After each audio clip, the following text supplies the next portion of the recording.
Paz do Senhor, meus irmãos e minhas irmãs, é uma alegria estar com você nesse momento, dando continuidade à nossa lição bíblica da escola dominical, tratando de um tema extremamente relevante na classe dos adultos, Sara e Abraão, falando sobre a igreja eleita, onde abordamos o tema principal, que fala sobre a doutrina da salvação, ou seja, a soteriologia. Hoje nós estaremos dando continuidade na lição de número 6, tratando do tema a condição dos gentios sem Deus. Abordaremos de forma resumida esse assunto, para que você possa ser abençoado através da palavra. Nós usaremos como texto base a leitura bíblica em classe. Você que tem a sua lição pode acompanhar em Efésios capítulo de número 2, versículo de número 11 e 12, e também Romanos capítulo de número 4, versículo 12 e 14. Você que não tem a sua lição pode acompanhar também na Bíblia, na palavra do Senhor.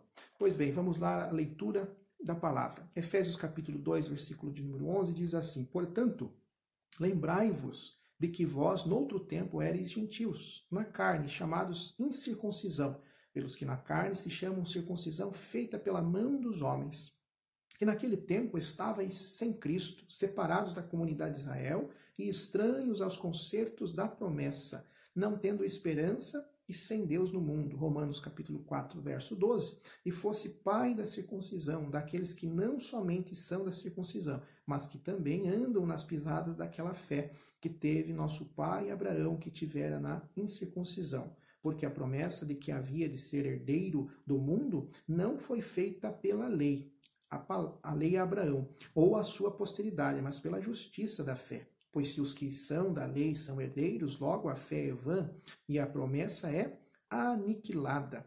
Pois bem, falando desse tema, a condição dos gentios sem Deus, nós vamos ver pelo menos 5 formas de privação que os gentios passavam, nesse contexto em que nós estamos estudando. A primeira forma de privação, eles estavam aqui, sem Cristo. Segundo, separados de Israel, alienados quanto à promessa. Terceiro, quarto, sem esperança. Quinta forma de privação que o povo gentil vivia, sem Deus no mundo. Essa era a condição que os gentios viviam nesse contexto. E essa questão de judeus e gentios, ela sempre foi uma discussão, tanto naquela época, existiu diversas discussões sobre a questão de salvação de judeu e de gentio. Por quê? Porque esse fato da circuncisão era algo extremamente relevante e importante para a cultura do judeu. O primeiro tópico da lição, chamados incircuncisão, vai tratar sobre o conceito de circuncisão. E o que é circuncisão? Nada mais é que um procedimento cirúrgico, era um procedimento com as condições daquela época, era a remoção cirúrgica do prepúcio do órgão sexual masculino. E o que isso tem a ver com religião? O que isso tem a ver com salvação? Para os judeus era extremamente importante. Tinha um sinal, tinha uma simbologia em relação a essa circuncisão. Era prescrito na lei. Em Gênesis capítulo 17, versículo de número 10, você vai ver essa questão. Como um sinal que era prescrito na lei, como um sinal externo de quem pertencia ao povo da aliança com Deus. Era um sinal de separação, de santificação. O procedimento ele era realizado no 8º dia de vida dos nascidos em Israel, ou estrangeiros que eram comprados a dinheiro. Esse procedimento você vai ver em Gênesis capítulo 17, versículo de número 12, falando sobre esse 8º dia de vida. Quem não era circuncidado era tido como incircunciso e excluído da lei. Gênesis 17, 14. A circuncisão ela vai se tornar um sinal que vai distinguir os judeus dos demais povos gentílicos. É isso que diferenciava, era uma forma de diferenciar o povo, separados, os escolhidos, os separados por Deus, os judeus. Seu significado religioso apontava para quê? Para a santificação. Como a corrupção e as práticas idólatras estavam fortemente ali relacionadas no contexto gentílico com a sexualidade depravada, essa circuncisão simbolizava o que? A aliança de purificação requerida ao povo escolhido. Aos olhos dos judeus, para os gentios serem salvos, eles precisavam ser circuncidados. Tinha esse conceito religioso, essa importância, essa questão cultural também dos judeus. Portanto, para os judeus, os gentios não tinham direito à salvação. E Paulo vai explicar essa questão ao longo, né, do texto bíblico em relação ao que deveria ser na nova aliança essa circuncisão. Era algo tão sério que os judeus recusavam-se até mesmo a comer com incircuncisos. E essa questão você vai ver acontecendo em Atos, capítulo de número 11, versículo de número 2 e 3, quando Pedro sobe a Jerusalém, né, e os que eram do partido dos circuncisos o criticavam dizendo o quê? Quando ele entra na casa de homens incircuncisos e come com eles. Então, ele foi criticado por ter essa atitude, né, de sentar, se reunir com incircuncisos para comer. Tão séria era a questão. O apóstolo Paulo já vai abordar essa questão sobre a circuncisão no coração. Não somente algo externo, não somente um símbolo externo, mas Paulo estava querendo ensinar àqueles gentios que era necessário, e aos judeus também, que era necessário, não somente algo externo, estereótipo, mas sim dentro do coração. E nós vamos ver o terceiro item do primeiro tópico, justamente essa questão, a circuncisão do coração. O apóstolo reconhece que os gentios não faziam parte da promessa, não faziam parte da circuncisão. Mas com uma ressalva, ele vai dizer o quê? O sinal dos judeus era apenas físico e realizado por mãos humanas. O que Paulo vai dizer, a boa nova que Paulo vai trazer, é a de que a verdadeira circuncisão não se tratava apenas de uma operação externa, na carne realizada pelos homens, mas o que foi feita no interior, Romanos 2 e 29. O que é do coração, cujo louvor não provém dos homens, mas de Deus. Assim, em Cristo, o sinal de quem pertence a Deus não é mais a circuncisão ou a incircuncisão, e sim ser uma nova criatura. Gálatas capítulo 6, versículo de número 15. Você que aceitou a Jesus Cristo, você é uma nova criatura, e é necessário que as práticas que vão nos separar, as características que nós vamos separar desse mundo não são somente estereóticas, mas sim, né, elas precisam estar dentro e fora também, externamente sim, mas não é o caso dos judeus aqui. O que distinguia ele dos gentios era o fato de ser circuncidados e os gentios, né, incircuncisos. Para eles, os gentios não tinham, né, direito à salvação, mas graças a Cristo Jesus, ao sacrifício de Jesus Cristo, a salvação chegou também aos gentios. Graças a Deus por isso. Nós recebemos a salvação, né? Recebemos Cristo Jesus através do seu sacrifício na cruz do Calvário. A salvação, ela abrange não só mais judeus, mas também gentios. Todos aqueles que aceitam a Jesus Cristo, reconhecem o sacrifício de Jesus Cristo, têm direito à salvação. Glória a Deus por isso. A circuncisão na nova aliança, nós vamos ver que o tema era tão sério que gerou uma série de discussões entre judeus, né, e gentílicos. Até tão séria era a questão que foi necessária a convocação do primeiro concílio da Igreja de Jerusalém. Eu não vou ter tempo de abordar essa questão, mas gostaria que você pesquisasse um pouco sobre o primeiro concílio da Igreja de Jerusalém, onde trataram sobre esta questão.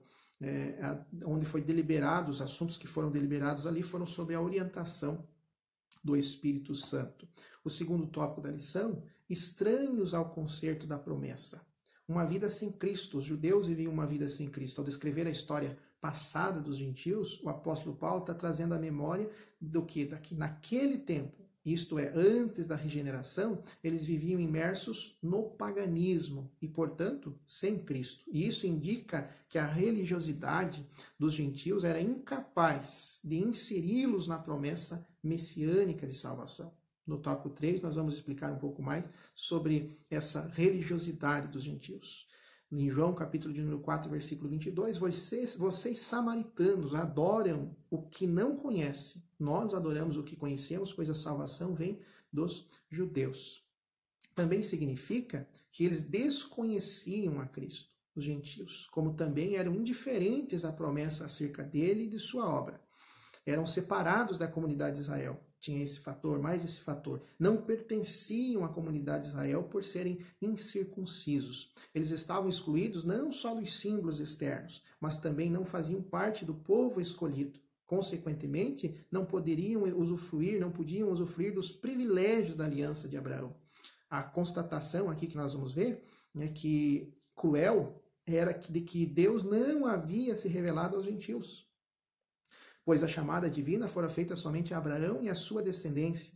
Nessa perspectiva, a lei e as promessas pertenciam somente aos judeus. Essa era a condição que os gentios estavam vivendo nesse contexto. Os gentios estavam fora do alcance das bênçãos nesse contexto. Das bênçãos prometidas a quem? Abraão, a Isaac e Jacó.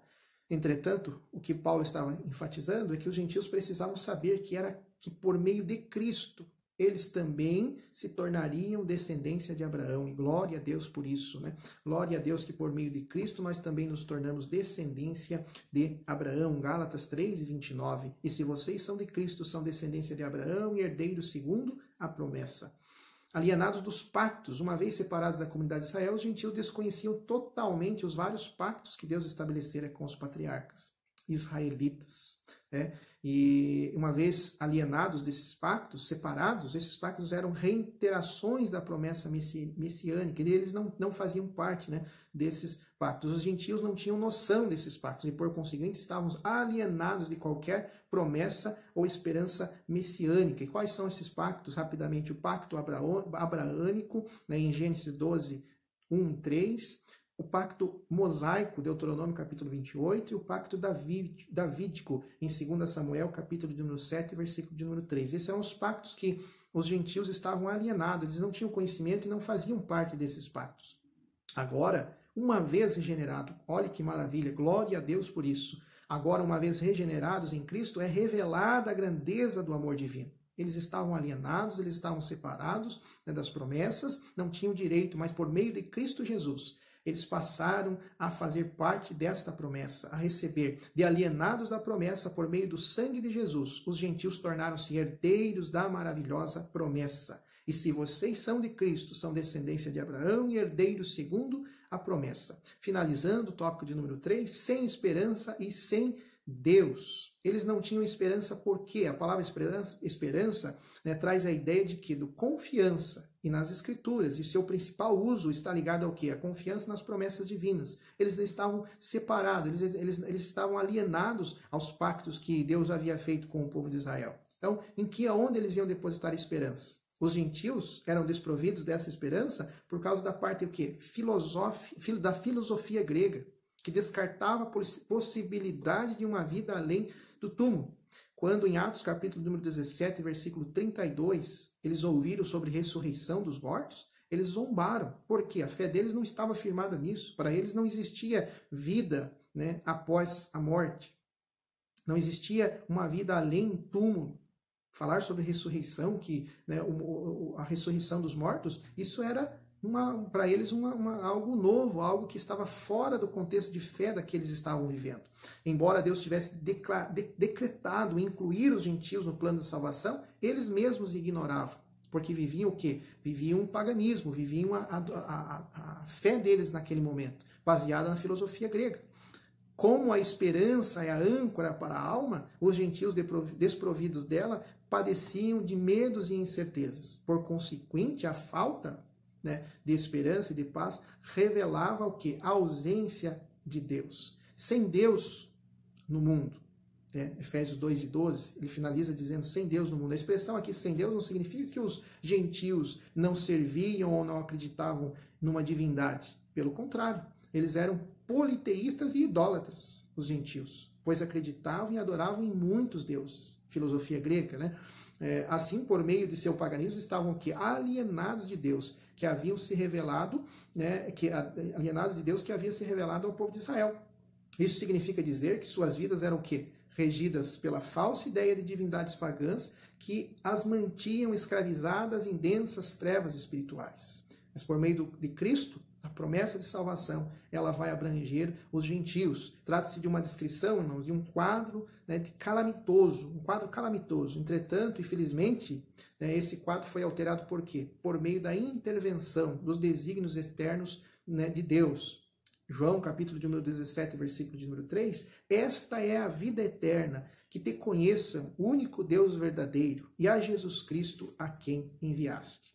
Noutro tempo, meu irmão, nós éramos incircuncisos e estávamos excluídos da aliança com Deus. Separados de Cristo e de Israel, nós vivíamos o quê? Alienados ao concerto da promessa. Mas por meio de Cristo Jesus, Nós estávamos desesperançados e longe de Deus.